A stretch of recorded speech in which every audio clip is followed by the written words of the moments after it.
వైశ్య సేవా సదనం విద్యార్థినుల సమస్యలు పరిష్కరించేందుకు తనవంతు కృషి చేస్తానని రాజమండ్రి సిటీ ఎమ్మెల్యే ఆదిరెడ్డి శ్రీనివాస్ వాసు హామీ ఇచ్చారు. సోమవారం ఆయన 22వ వార్డులో పర్యటించారు. సదనం వీధిలో పర్యటిస్తున్న ఎమ్మెల్యే ఆదిరెడ్డి వాసును సదనం నిర్వాహకులు మర్యాదపూర్వకంగా ఆహ్వానించారు. ఈ సందర్భంగా ఆయన విద్యార్థినులతో కొంతసేపు ముచ్చటించారు. వారికి ఏమైనా సమస్యలు, ఇబ్బందులు ఉన్నాయా అని అడిగి తెలుసుకున్నారు. సదనం అభివృద్ధికి అవసరమైన చర్యలు తీసుకుంటామని హామీ ఇచ్చారు. విద్యార్థినుల భద్రత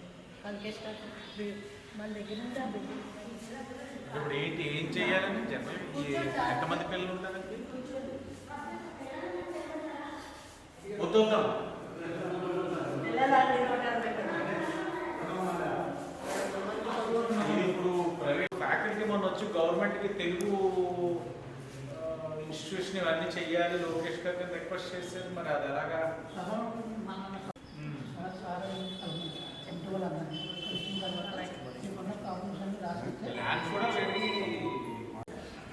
వెరీ అందరూ రాత్రి ఇక్కడ ఉంటారు మరి వాటర్ ఏమన్నారు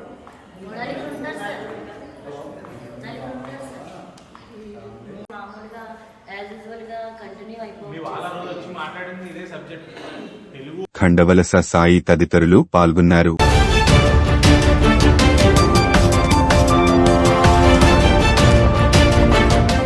దివంగత బొడ్డు భాస్కర రామారావు అభిమానుల ధైర్యంలో రాజానగరం నుంచి భారీ ఊరేగింపు. అభినందన సభ ప్రాంగణం రాజమండ్రి చెరుకూరి కళ్యాణ మండపంలోకి Rajahmundry urban development authority RUDA chairman గా రాజనగరం టీడీపీ ఇన్ఛార్జ్ బొడ్డు వెంకట రమణ చౌదరి ని తీసుకువచ్చారు. శాసనసభ్యులు ఎమ్మెల్యే వేగుళ్ల జోగేశ్వరరావు, దాట్ల బుచ్చిబాబు, నల్లమిల్లి రామకృష్ణారెడ్డి, ఆదిరెడ్డి వాసు, ముప్పిడి వెంకట్రాజు, బండారు, బీజేపీ జాతీయ కార్యవర్గ సభ్యుడు సోము వీర్రాజు, గుడా మాజీ చైర్మన్ గన్నికృష్ణ, జనసేన నాయకులు అనుశ్రీ సత్యనారాయణ తదితర ప్రముఖులు, జిల్లా నలుమూల నుంచి కూటమి నాయకులు, మిత్రులు, అభిమానులు అధిక సంఖ్యలో తరలివచ్చారు. రుడా చైర్మన్ బొడ్డు వెంకట రమణ చౌదరి మాట్లాడుతూ రాజానగరం టీడీపీ శ్రేణుల వల్లే నాకు రుడా చైర్మన్ పదవి వచ్చిందన్నారు. రానున్న 40 ఏళ్లలో రాజమండ్రి అభివృద్ధి దృష్టిలో ఉంచుకుని రుడా మాస్టర్ ప్లాన్ రూపొందించడం నా ప్రధాన లక్ష్యం అని వివరించారు. ఒకవైపు అభివృద్ధి కార్యకలాపాలు, మరోవైపు గత 5 ఏళ్లలో రుడా అక్రమాలపై దృష్టి పెడతానని పేర్కొన్నారు. రాజమండ్రి నగరం వేగంగా అభివృద్ధి చెందుతూ ఉన్నత స్థానంలోకి వెళ్లాలన్నారు. రానున్న గోదావరి పుష్కరాలకు కొత్త ప్రాజెక్టులు వస్తాయని చెప్పారు. ఎమ్మెల్యే ఆదిరెడ్డి మాట్లాడారు. బొడ్డు వెంకటరమణ చౌదరి సైలెంట్ గా ఉంటూ ఏం చెయ్యాలో అది చేస్తారని అన్నారు.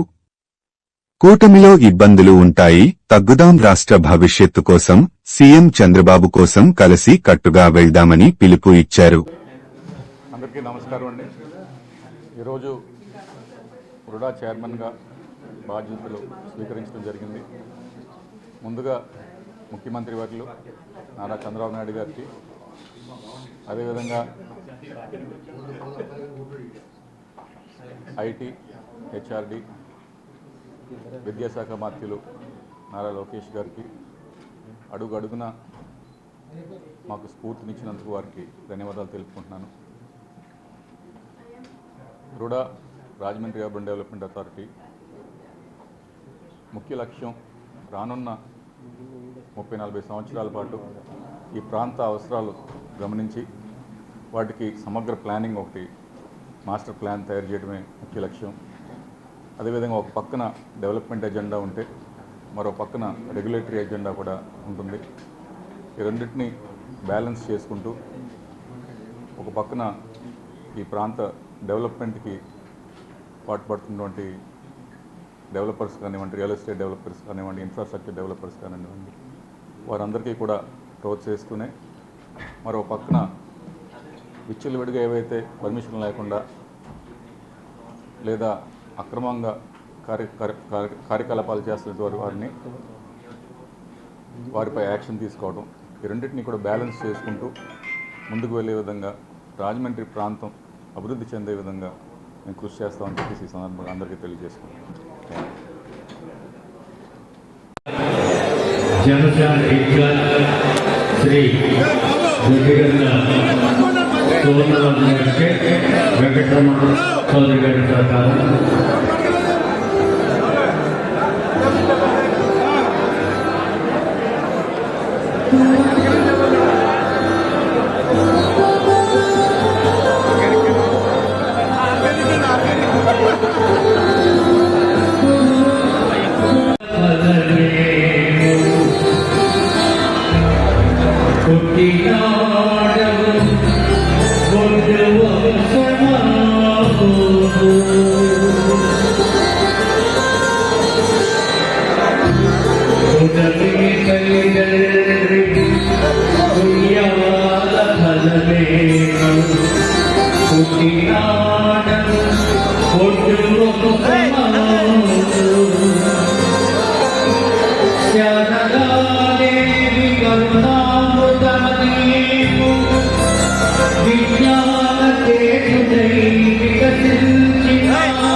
సంతోషాల మధ్య జరిగిన నామకరణం వెంకటరమణ చౌదరి.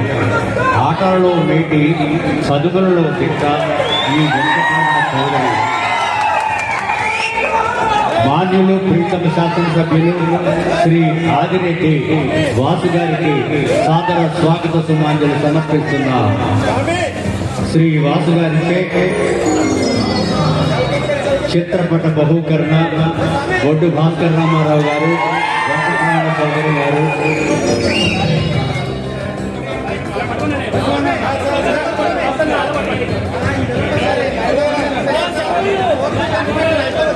ఈనాడు రుడా చైర్మన్ పదవిని స్వీకరిస్తున్న సందర్భంగా అనేక పేరు ప్రఖ్యాతులు పొంది శ్రీ వెంకటరమణ చౌదరి గారికి అపూర్వ సత్కారం.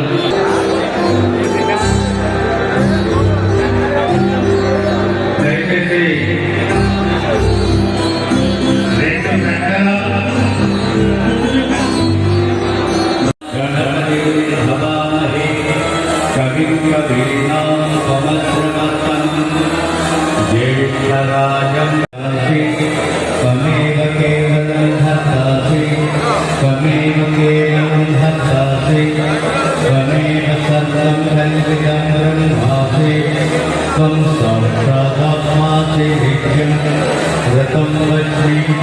సత్యం వచ్మి అవత్సన్నాం అవవక్తారం అవశ్రోతారం అవదాతారం అవధాతారం అవాముచానవశిష్యం అవపశ్చాత్తాత్ అవపురస్తాత్ అవోత్తరాత్ అవదక్షిణాత్.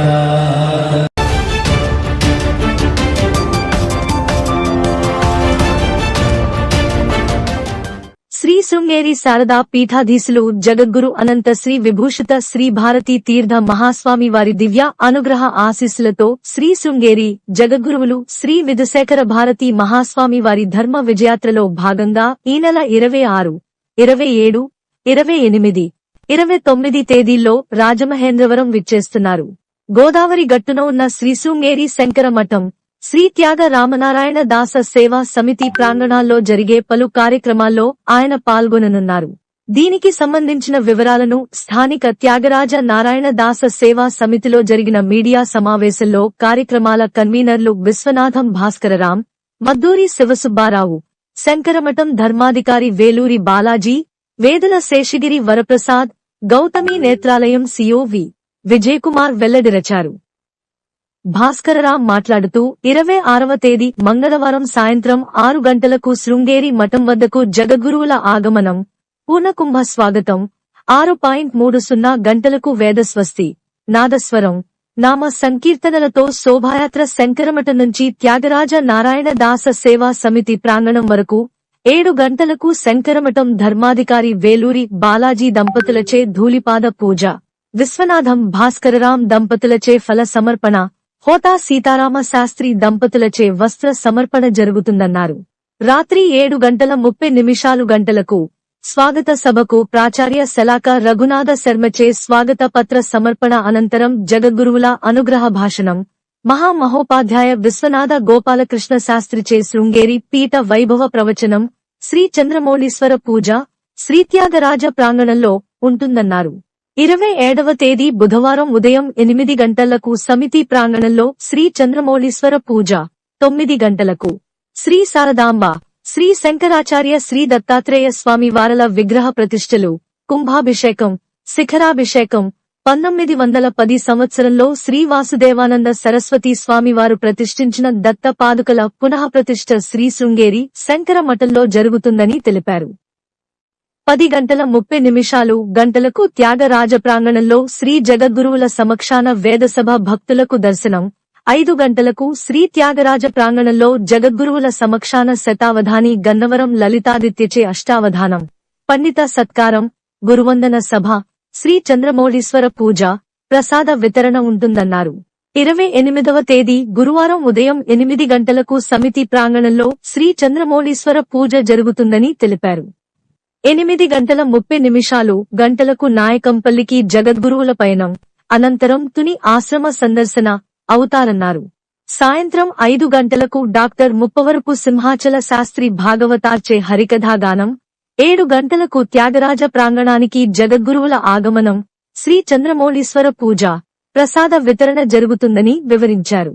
29వ తేదీ 8 గంటలకు సమితి ప్రాంగణంలో శ్రీ చంద్రమౌళేశ్వర పూజ, 9 గంటలకు విరించి వానప్రస్థాశ్రమం సందర్శన, గురువందన సభ, విరించి మేనేజింగ్ ట్రస్టీ శ్రీ విశ్వనాథం భాస్కరరాం సారథ్యాన జగద్గురువుల అనుగ్రహ భాషణం, శ్రీ శృంగేరి పీఠం అడ్మినిస్ట్రేటర్ సిఓపిఎం మురళీకి గౌరవ సత్కారం, శ్రీ విరించి వానప్రస్థాశ్రమం గౌతమి నేత్రాలయం సంయుక్త ఆధ్వర్యాన గౌతమి నేత్రాలయం ఆధ్వర్యంలో స్వామివారి ఆశీస్సులతో పిల్లల అంధత్వ నివారణ, ప్రపంచ శాంతిని కాంక్షిస్తూ మహాపాశుపతి రుద్రహోమం, పిల్లలకు నేత్ర వైద్య శిబిరం జరుగుతుందని పేర్కొన్నారు.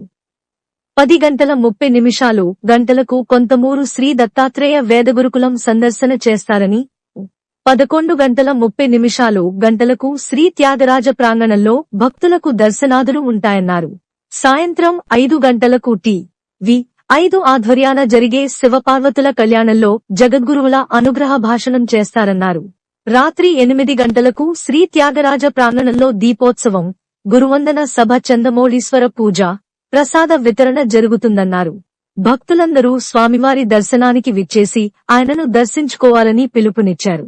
స్వామివారి ఆజ్ఞ ఆశీస్సులతో గౌతమి నేత్రాలయం నిర్మాణం ఆధునాతన వైద్య సదుపాయాలతో నిర్మాణం జరుగుతోందన్నారు. చిన్న పిల్లలకు వచ్చే కంటి సమస్యల పరిష్కారం, శస్త్రచికిత్సకు సంబంధించిన రీసెర్చ్ సెంటర్ కూడా ఏర్పాటవుతోందన్నారు.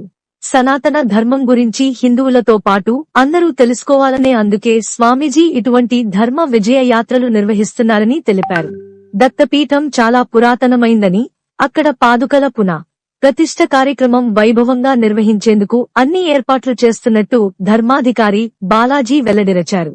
ఇంకా సమావేశంలో వక్కలంక శ్రీరామచంద్రమూర్తి, మద్దూరి శివరామ శశిభూషణ్, గౌతమి నేత్రాలయం వైద్యుడు శ్రీనివాసరెడ్డి, డాక్టర్ పోలాప్రగడ రవికుమార్ తదితరులు పాల్గొన్నారు. గుడిమెళ్ళంక నుంచి యాత్ర ద్వారా వచ్చి ఇక్కడ మనకి శంకర మఠం దగ్గరికి మనం అందరం కూడా ఆహ్వాన కమిటీ తరఫున నగర పురప్రముఖులందరూ కూడా అక్కడికి చేరి స్వామివారిని అక్కడ ఆహ్వానించుకుని ఆ యాత్రలో భాగంగానే ఆయన్ని త్యాగరాజ నారాయణ దాస సేవా సమితికి తీసుకురావడం జరుగుతుంది. అది సుమారు 7 గంటల నుంచి కావచ్చు, 7 గంటలకి అక్కడికి వస్తామని చెప్పారు. ఆ కార్యక్రమం కూడా అందరికీ కూడా ఎలా చేస్తున్నారు అనేది మేము తర్వాత తదుపరి అప్డేట్స్ ద్వారా మీకు అందరికీ కూడా ఇస్తాం. 7 గంటల నుంచి ఇక్కడికి రాగానే స్వామివారి శోభాయాత్రలో వేదస్వస్తి అలాగే నాదస్వరం చాలా చక్కగా గౌరవించుకుని స్వామివారిని ఇక్కడికి అందరం కూడా మనం తీసుకురావడం జరుగుతుంది. ఇక్కడికి రాగానే శ్రీ వేలూరు బాలాజీ గారి దంపతుల చేత ధూళిపాద పూజ, అలాగే నేను మా భార్యామణి గారు ఫలాలు సమర్పించుకోవడం, కొత్త సీతారాం శాస్త్రి గారు వస్త్ర సమర్పణ, ఇవన్నీ కూడా అదో భాగంగా ప్రోటోకాల్గా జరుగుతుంది. 7:30 స్వాగత సభ నిర్వహించుకుంటున్నాం. ఈ స్వాగత సభలో స్వామివారిని స్వాగతిస్తూ శలాక రఘునాథ్ శర్మ గారు మహామహోపాధ్యాయులు ఆయన స్వాగత పత్రాన్ని స్వామివారికి సమర్పించుకుంటున్నారు. జగద్గురువులు అనుగ్రహ భాషణం 7:30కి ఆ స్వాగత పత్ర సమర్పణ అయిపోగానే అనుగ్రహ భాషణం, స్వామివారి అనుగ్రహ భాషణం ఉంటుంది. అది అయిపోగానే చంద్రమౌళీశ్వర పూజ జరుగుతూ ఉంటుంది. మీరు చాలా జాగ్రత్తగా చూడవలసింది ఏంటంటే 27వ తారీఖున ప్రత్యేక కార్యక్రమాలు చాలా ఉన్నాయి. 27వ తారీఖు పొద్దున్న 8 గంటలకి ఇక్కడ సమితి ప్రాంగణంలో చంద్రమౌళీశ్వర పూజ జరుగుతుంది. స్వామివారు బస్ అంతా కూడా శంకరమఠంలోనే ఉంటారు, కానీ కార్యక్రమాలన్నీ కూడా ఇక్కడ జరుగుతాయి. 27వ తారీఖు అక్కడ మార్నింగ్ శంకరమఠంలో చేసే కార్యక్రమాలు, కుంభాభిషేకాలు ఉన్నాయి. అనంతరం ఆ ప్రోగ్రామ్స్ కూడా మీకు చెప్తాను. 8 గంటలకి మన సమితి ప్రాంగణంలో చంద్రమౌళీశ్వర పూజ, అంటే స్వామివారి పీఠం అంతా కూడా పూజలకి ఏర్పరచవలసినవన్నీ కూడా ఇక్కడ ఏర్పాటు చేయడం జరిగింది. 9 గంటలకి శంకరమఠంలో శ్రీ శారదాంబ శంకరాచార్య దత్తాత్రేయ స్వామివార్ల విగ్రహ ప్రతిష్టలు అక్కడ జరుగుతుంది. ఆ దత్తపాదుకులు కూడా ఉన్నాయి. దాని గురించి వేలూరు బాలాజీ గారు శంకరమఠం తరఫున ఆయన కూడా మీ అందరికీ కూడా చెప్తారు. ఆ దత్తపాదుకుల పునఃప్రతిష్ఠ, కుంభాభిషేకం అన్నీ కూడా అక్కడే జరుగుతాయి. మళ్ళీ 10:30కి కుంభాభిషేకం, ఆ ప్రతిష్టలు అన్నీ అయిపోగానే ఇక్కడికి 10:30కి వచ్చి జగద్గురువుల సమక్షాన వేదసభ జరుగుతుంది. భక్తులకు దర్శనం, తీర్థప్రసాదాలు వితరణ అన్నీ కూడా ఇక్కడ జరుగుతాయి పొద్దున్న 10:30కి. అంటే 10:30, 11 ఆ టైంలో. భిక్షావందనం అనంతరం మళ్ళీ సాయంత్రం కార్యక్రమాలు 5 గంటలకు స్టార్ట్ అవుతాయి. త్యాగరాజ ప్రాంగణంలో, త్యాగరాజ నారాయణదాస్ సేవా సమితి ప్రాంగణంలో అష్టావధానం జరుగుతుంది 27వ తారీఖు. పండిత సత్కారం, గురువందన సభ, అలాగే చంద్రమౌళీశ్వర పూజ. ఈ అష్టావధానం గురించి కూడా మీ అందరికీ డీటెయిల్స్ సమర్పించుకుంటాం. చంద్రమౌళీశ్వర పూజ అయిపోగానే ప్రసాద వితరణ. ఆ రోజు కార్యక్రమం 27వ తారీఖు కార్యక్రమం, సాయంత్రం కార్యక్రమం చంద్రమౌళీశ్వర పూజతో అయిపోతుంది. అలాగే ప్రసాద వితరణ లేదు. 28వ తారీఖున గురువారం పొద్దున్న 8 గంటలకి సమితి ప్రాంగణంలో మళ్ళీ చంద్రమౌళీశ్వర పూజ. నిత్యం చంద్రమౌళీశ్వర పూజ అనేది ఒక కైంకర్యం, జరుగుతూనే ఉంటుంది పీఠాల్లో. అలాగే శంకరాచార్యుల వారు ఇవి కూడా, ఇవన్నీ మీకు నిజంగా చాలా ఆశ్చర్యంగా ఉంటుంది. 3 రోజుల క్రితం వచ్చాయి ఇవన్నీ. అక్కడి నుంచి చాలా దూరాలు ప్రయాణించి చాలా కాలం వీటికన్నిటికి పూజలు జరిగి వచ్చిన పీఠాలు. సో ఇవి గురుగారే ఈ పీఠానికి పూజలు, లేకపోతే ఆ యంత్రానికి కూడా కావాల్సి వచ్చిన బలాన్ని అంతా కూడా వారే అనుగ్రహిస్తున్నారు. సో అంచేత ఇవి చాలా మహిమ గల పీఠం కింద దీన్ని గురుగారు మారుస్తున్నారు.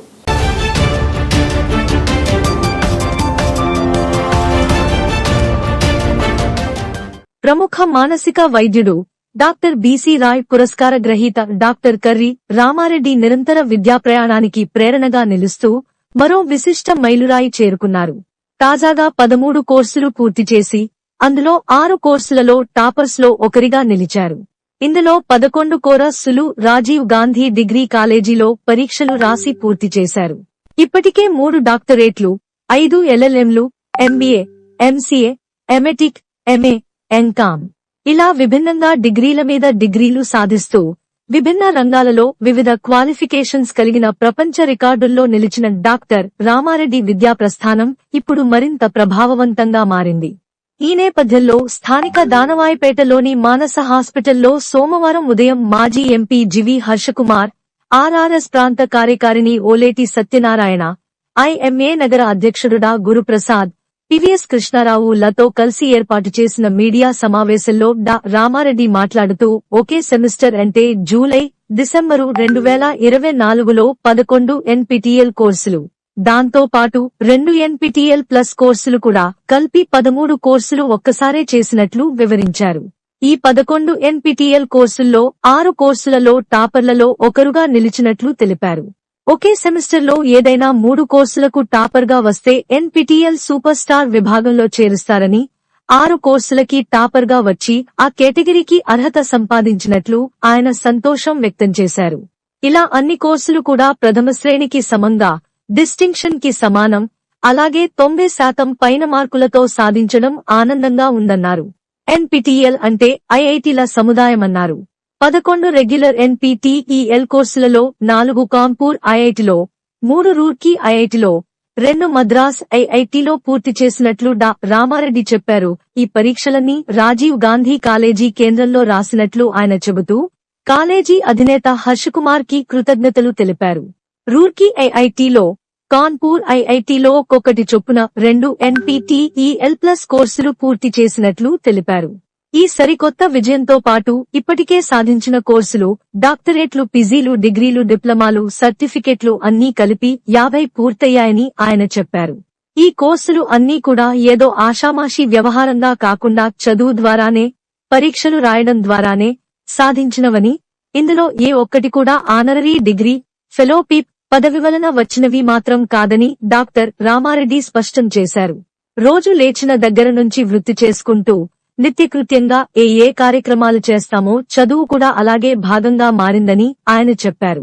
విద్యాసాధన నిరంతర శ్రమ, పట్టుదలతో వస్తుందని, పదువుకు వయస్సుతో సంబంధం లేదని ఆయన పేర్కొన్నారు. ఊపిరి ఉన్నంత వరకు నా విద్యా ప్రస్థానం కొనసాగుతూనే ఉంటుందని డాక్టర్ రామారెడ్డి పునరుద్ఘాటించారు. ఈయన విజేత మాత్రమే కాదు, చదువు కోసం నిరంతరం కృషి చేయాలనే వ్యక్తి. ఆయన నిస్సంశయంగా ఎల్లనిందారు. ఆవశ్యకతను ప్రతి ఒక్కరికి సూచించే ఒక ప్రేరణాత్మక వ్యక్తిగా పలువురు కొనియాడారు. హర్షకుమార్ మాట్లాడుతూ ఒకే రంగంలో డిగ్రీలు చేయడం చూస్తుంటామని, కానీ ఒకదానికి ఒకటి సంబంధమే లేకుండా డా రామారెడ్డి చేస్తున్న డిగ్రీలు మామూలు విషయం కాదన్నారు. ఇటువంటి వ్యక్తి మన రాజమండ్రికి చెందడం మనందరికీ, ఊరికి గర్వకారణమని ఆయన పేర్కొన్నారు. పద్మశ్రీ పురస్కారం రావాలని ఆకాంక్షించారు. ప్రసాద్ మాట్లాడుతూ చిన్నతనం నుంచి రామారెడ్డి విజయాలను చూసి ఎదిగానని, ఇలాంటి వ్యక్తి ఇక్కడ ఉండడం అందరికీ గర్వకారణమని పేర్కొన్నారు. ఈసారి తప్పకుండా పద్మశ్రీ రావాలని ఆయన ఆకాంక్షించారు. ఓలేటి సత్యనారాయణ మాట్లాడుతూ తనకున్న జ్ఞాన సంపన్నంతో ఎదుటివారికి చెప్పడమే కాకుండా ఆచరించి చూపించి, తనకు ఉన్న దాంట్లో ఆనందంగా ఏ విధంగా ఎదుటివారికి ఇవ్వాలో చేసి చూపించి మహాభారతంలోని భీష్ముడు ఆదర్శంగా నిలిచాడని ప్రస్తావించారు. అదే తరహాలో డా రామారెడ్డి నిలుస్తున్నారనడంలో ఎలాంటి సందేహం లేదన్నారు.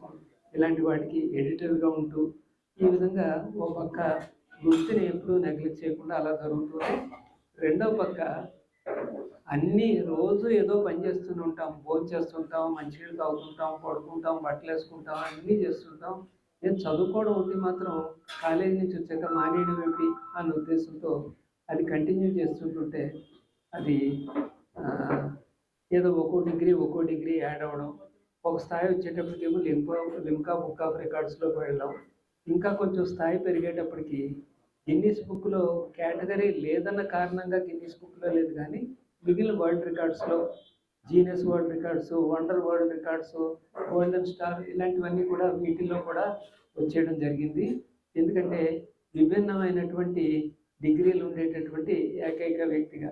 ఎందుకంటే ఒక డాక్టర్ ఇంజనీర్ అవ్వలేడు, ఇంజనీర్ ఏమో లాయర్ అవ్వలేడు, లాయర్ అయిన వాడేమో ఇంకొక ఎడ్యుకేషనిస్ట్ అవ్వలేడు. ఇలాగా విభిన్నమైన ఈ మూలన ఇలా జరుగుతూ వచ్చింది. కానీ అప్పుడప్పుడు వాట్సాప్లో అయ్యి ఏదో ఒక మెసేజ్ లేదా ఫేస్బుక్లోనో నన్ను గిల్లుతున్నట్టుగా ఒక్కొక్క పోస్ట్ పెడుతుంటారు, ఏదంటే మెసేజ్ ఇస్తుంటారు. ఏదైనా నాకు ఇలా వచ్చేటప్పటికి నాకు 23 డిగ్రీలు వచ్చినాయి ఇదే అని పెట్టుకుంటుంటే ఆడ కింద ఎవరో మెడ్రాస్లో పార్థిబన అనే ఒక ఆయన ఉన్నాడు, ఆయనకు 120,000 అండి అని చెప్పేసేసి ఓ మెసేజ్. ఇలాగా టచ్ అయింది. ఈ 50 కూడా చదువుకుని మళ్ళీ రిపీట్ చేస్తున్నాను, పరీక్షలు రాసి దాని ద్వారా సాధించినటువంటి. ఇందులో ఒక్కటి కూడా ఆనరరీ డిగ్రీ కాదు, ఒక్కటి కూడా కన్ఫర్డ్ కాదు, అంటే గౌరవంగా ఇచ్చేటటువంటిది అనేటువంటిది లేదు. ప్రతీది కూడా సాధించింది. ఇప్పుడు ఈ సర్టిఫికెట్ల గురించి చూసేటప్పటికి ఏదో మనది దేగుతోంది, 23, 24 అంటే దేగుతున్న సమయంలో పిహెచ్డి యోగా థెరపీ 4 సంవత్సరాలు పట్టింది దానికోసం. సైమల్టేనియస్గానేమో ఇక్కడేమో ఎంఎస్డబ్ల్యూ చేశాను, మాస్టర్ ఆఫ్ సోషల్ వర్క్. ఇలా జరుగుతోంది. ఈ స్లో నత్త ఎన్నాళ్ళు నడుస్తుందని చెప్పేసి సర్టిఫికెట్ల గురించి చూద్దాం అని పరిశీలిస్తే ఎన్పిటిఎల్ ఒకటి తెలిసింది నాకు. ఏంటంటే ఎన్పిటిఎల్ అంటే ఏంటంటే national programme for technologically enhanced learning అని చెప్పేసి.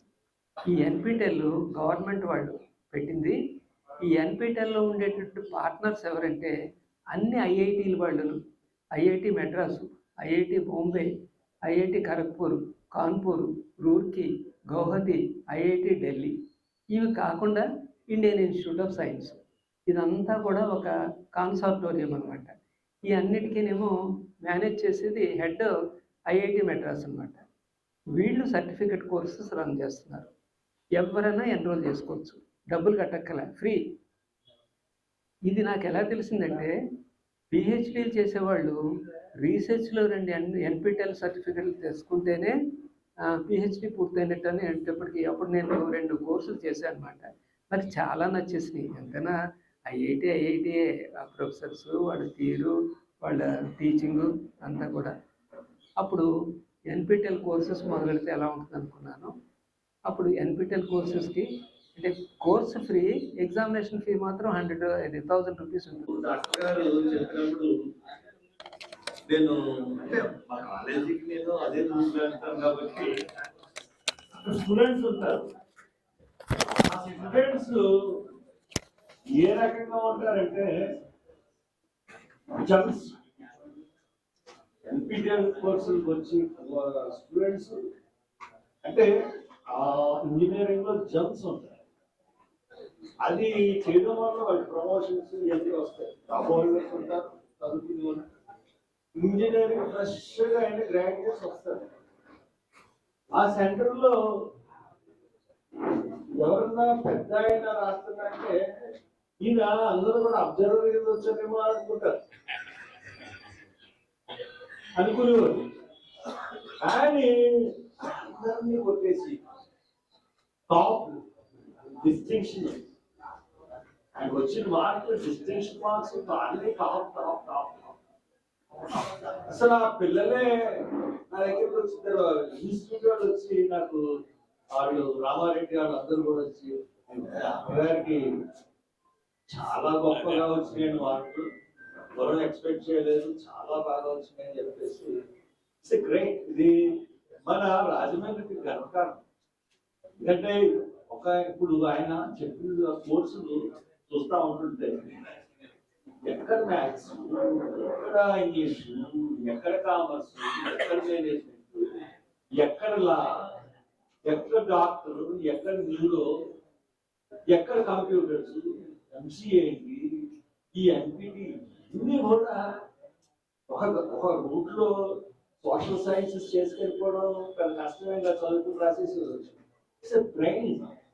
ఆ బ్రెయిన్ తో ఉపయోగించి చదివే సబ్జెక్ట్స్ లో కూడా ఎంత మార్వెలస్ అంటే అంత బాగా బ్యూటిఫుల్ గా కన్ఫర్మ్ చేశారంటే హ్యాట్స్ ఆఫ్. ఇది రాజమండ్రికి తప్పకుండా పెద్ద గర్వకారణం.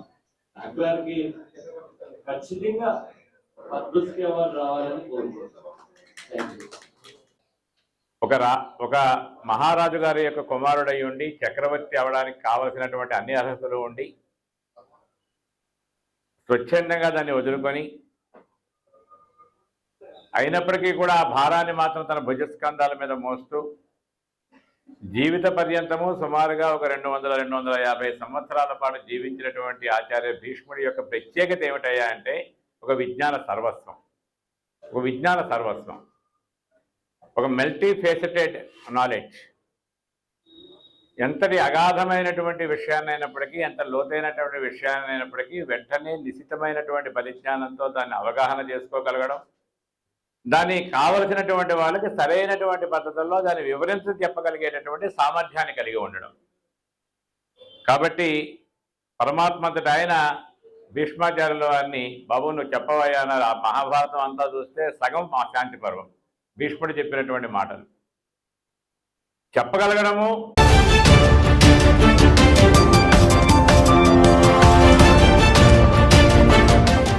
రాజమండ్రి ప్రెస్ క్లబ్ లో కాంగ్రెస్ పార్టీ సీనియర్ నేత గిడుగు రుద్రరాజు మాట్లాడారు. వయనాడ్ లోక్సభ ఉప ఎన్నిక బరిలో నిలిచిన ప్రియాంక గాంధీ తొలిసారి ప్రత్యక్ష ఎన్నికల్లో పోటీ చేసిన ప్రియాంక రికార్డు స్థాయి మెజార్టీ సాధించారని హర్షం వ్యక్తం చేశారు.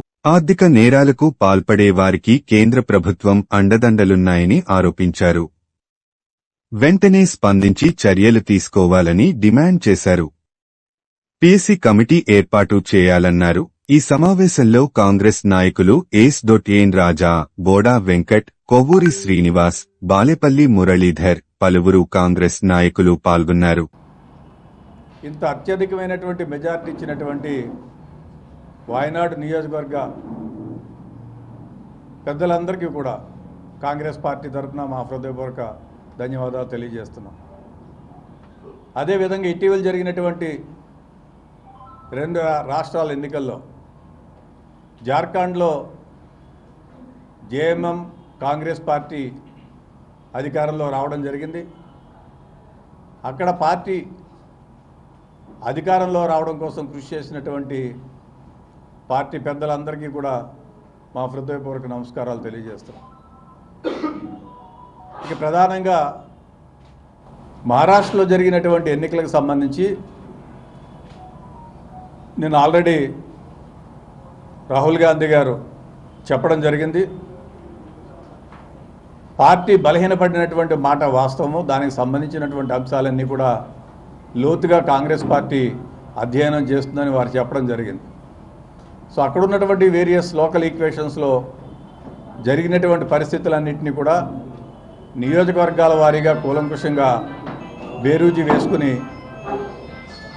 పార్టీ ఇచ్చినటువంటి ఎన్నికల ప్రణాళిక కానీ, పార్టీ తీసుకున్నటువంటి విధానపరమైనటువంటి నిర్ణయాలు కానీ ప్రజలకి చేరవేయడంలో జరిగినటువంటి పొరపాట్లు ఏవైతే ఉన్నాయో వాటిలన్నింటినీ కూడా కాంగ్రెస్ పార్టీ సమీక్షించుకుంటుందని నేను రాహుల్ గాంధీ గారు చెప్పడం జరిగింది. కాంగ్రెస్ పార్టీకి గెలుపు ఓటములు అనేటువంటిది కొత్త ఏమి కాదు. చాలా సంవత్సరాలు ఈ దేశాన్ని పాలించినటువంటి పార్టీ కాంగ్రెస్ పార్టీ. కొన్ని సందర్భాల్లో ఓటమి చవి చూసినటువంటి పార్టీ కాంగ్రెస్ పార్టీ. ఇటీవల జరిగినటువంటి మహారాష్ట్ర ఎన్నికల్లో తప్పనిసరిగా బాధ్యత కలిగినటువంటి ప్రతిపక్ష పార్టీగా కాంగ్రెస్ పార్టీ మా యొక్క భూమికను పోషిస్తుంది.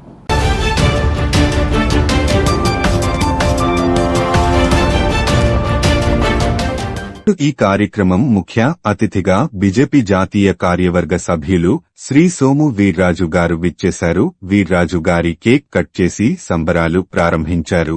అనంతరం బాణాసంచా వెలిగించారు. ఈ సందర్భంగా వీరాజు గారు మాట్లాడుతూ ఆ మహారాష్ట్ర విజయంతో దేశంలో రాజకీయంగా పెరుమార్పులు రాబోతున్నాయి. బీజేపీ అతి విశ్వాసంతో వెళ్లకుండా డిప్యూటీ సీఎం పవన్ కళ్యాణ్తో ప్రచారం చేయించారు. రానున్న రాష్ట్రాల ఎన్నికల్లో పవన్ కళ్యాణ్ సహా అతిలో ఎవరితోనైనా ప్రచారం చేయిస్తారు. మహారాష్ట్ర ఎన్నికల ఫలితాలు ఏపీ అభివృద్ధికి దోహదం చేస్తాయి.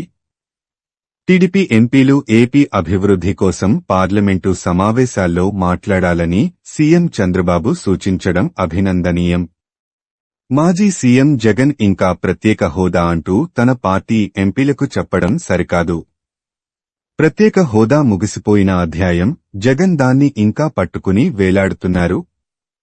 మతతత్వం ఏజెండా కారణంగానే ప్రియాంక గాంధీకి అంత మెజార్టీ వచ్చింది. రానున్న రోజుల్లో అయోధ్య లాంటి మరో జాతీయ అంశాన్ని బీజేపీ తెరపైకి తీసుకురాబోతోంది.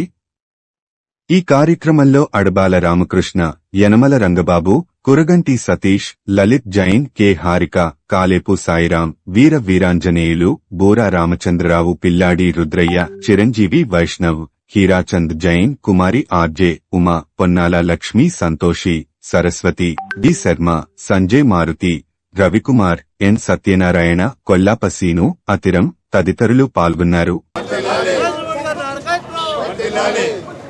भारत माता की Bharatiya Janata party Bharatiya Janata party Bharatiya Janata party Narendra Modi नायकत्व जय बीजेपी भारत माता की नरेंद्र मोदी नायकत्व भारतीय जनता महाराष्ट्र ఎన్నికల్లో భారతీయ జనతా పార్టీ ఘన విజయం దేశ రాజకీయాల్లో దేశ అభివృద్ధిలో రాబోయేటువంటి రోజుల్లో ఈ ఎన్నికల మూలంగా ఈ విజయం మూలంగా రాజకీయంగా పలు మార్పులు దేశంలో రావడానికి అవకాశం ఉంది. ఇది రాబోయేటువంటి రోజుల్లో రాజకీయంగా దేశం మరింత బలపడడానికి ఒక అంచనా వస్తుంది. ఈ విధంగా ఈ ఎన్నికను భారతీయ జనతా పార్టీ చాలా యోజనాబద్ధంగా వ్యూహాత్మకంగా ఎక్కడా కూడా అతి విశ్వాసానికి వెళ్లకుండా అటు చంద్రబాబు నాయుడు గారిని పవన్ కళ్యాణ్ గారిని కూడా ఈ ఎన్నికల్లో ప్రచారం కోసం వినియోగించడం అంచనాలు కాదు, ఆత్మవిశ్వాసం ఉన్నప్పటికి కూడా మనం ఎక్కడ దేశ అభివృద్ధిని ఒక విజయం దేశ అభివృద్ధికి సోపానం. నేను కొన్ని విషయాలు ఒక వారం రోజుల్లో చాలా విషయాలు జరుగుతాయి దేశంలో. చాలా బై ఎలక్షన్లో కూడా యూపీలో మంచి స్థానాలు సంపాదించడం జరిగింది. అలానే జార్ఖండ్లో భారతీయ జనతా పార్టీ కొంత వెనుకబడడం వాస్తవం. కానీ మహారాష్ట్రలో కాంగ్రెస్ అంత డిజాస్టర్కి మేము వెళ్ళలేదు. కాంగ్రెస్ ఘోరంగా 16 స్థానాలకు వెళ్ళిపోయింది అంత పెద్ద రాష్ట్రంలో.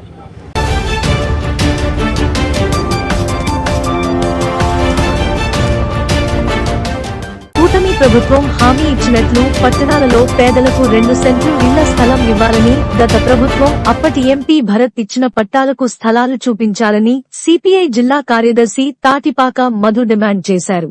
సోమవారము సిపిఐ నగర కమిటీ ఆధ్వర్యంలో సింహాచలం నగర్, హుక్కుంపేట తదితర వార్డులలో పేదలను నుండి ఇళ్ల స్థలాలు వ్రాస్తున్నారు.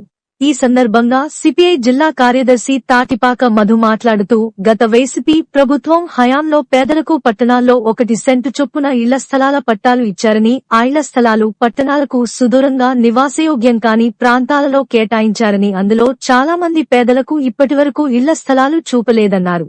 ప్రభుత్వం ఇచ్చే 1 సెంటు స్థలం పేదల నివాసానికి ఏమాత్రం సరిపోదని సిపిఐ ఆనాడే వైసీపీ ప్రభుత్వానికి చెప్పినప్పటికీ ఖాతరు చేయకుండా మొండిగా ముందుకెళ్లిందని, కాకి లెక్కలతో 32 లక్షల మందికి ఇళ్ల పట్టాలు ఇచ్చినప్పటికీ పేదలు ఆ స్థలాల పట్ల సుముఖత చూపలేదు. పైగా ఇంటి నిర్మాణానికి ఇచ్చే ఆర్థిక సహాయం కూడా కేవలం రూ.1.80,000 మాత్రమే ప్రకటించారని, ఆ ఆర్థిక సహాయంతో పునాదులు కూడా పూర్తి చేయలేమని, పేదలెవరూ కూడా ఇంటి నిర్మాణం చేపట్టలేదన్నారు. వైసీపీ ప్రభుత్వం పేదలకు ఇచ్చిన ఇళ్ల స్థలాలు, పట్టాలు నిరుపయోగంగా మారాయని అన్నారు. రాష్ట్ర ముఖ్యమంత్రి చంద్రబాబు నాయుడు గారు ఎన్నికలకు ముందు పేదలకు గ్రామాల్లో 3 సెంట్లు, పట్టణాల్లో 2 సెంట్ల చొప్పున ఇళ్ల స్థలాలు ఇస్తామని హామీ ఇచ్చారని, కూటమి ప్రభుత్వం అధికారంలోకి వచ్చిన తరువాత కూడా ముఖ్యమంత్రి గారు అదేవిధంగా హామీ ఇస్తూ ఇంటి నిర్మాణానికి రూ.